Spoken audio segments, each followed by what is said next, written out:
Well, it looks like Chancellor Merkel is already getting started with her busy day. Let's show you the scene in Washington. There she is, arriving at the residence of the Vice President Kamala Harris. Ooh, some slightly wobbly camera work there, but Kamala Harris is under that lantern somewhere with the German Chancellor Angela Merkel on what is a farewell tour for her. Well, keeping an eye on developments is our chief foreign editor, Rob Parsons.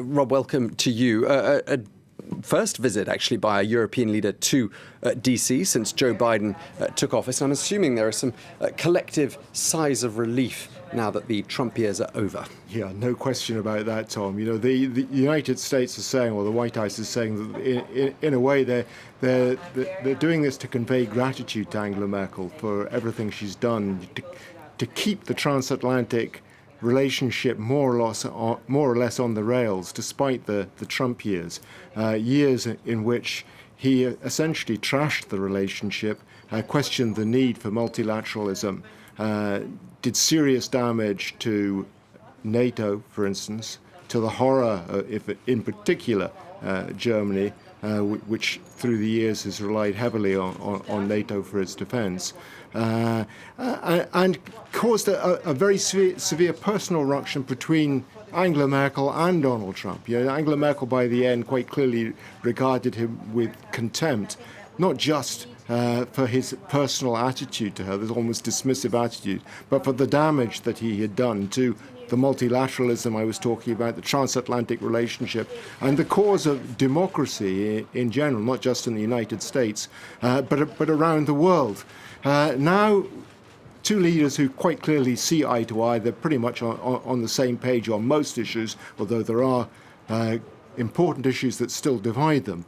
But when it comes to the essentials, there's no doubt they're on the same page. And one of the messages from Angela Merkel is that, look, you know, I'm leaving office this coming September, but nothing essentially is going to change. Our relationship, that is to say, the relationship between Germany and the United States, will remain as it was.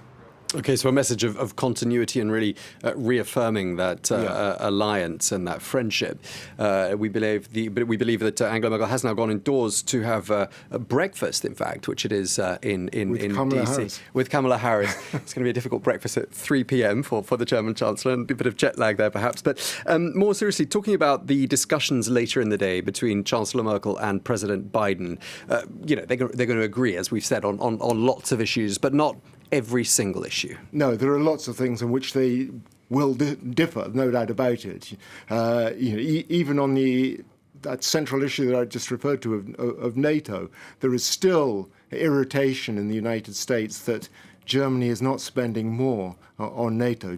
Germany, you know, which quite clearly is one of the leading forces inside the European Union, the most wealthy. Why isn't Germany paying that minimum 2% of GDP that it's committed to spend? There's a lot of irritation about that, which has passed over from the Trump administration to this one. There are other things too, like the Nord Stream pipeline that you referred to in your introduction, the supply of gas, which will double the supply of gas from Russia to Germany, and bypass Ukraine in the process. Ukraine currently has pipelines that bring gas from Russia to the European Union and gets 1 billion euros a year in transit payments. Much of that could be lost. There's a lot of concern about that in Washington, and it's clearly going to be one of the things they'll be talking about. There's concern about China, the relationship of Germany with China.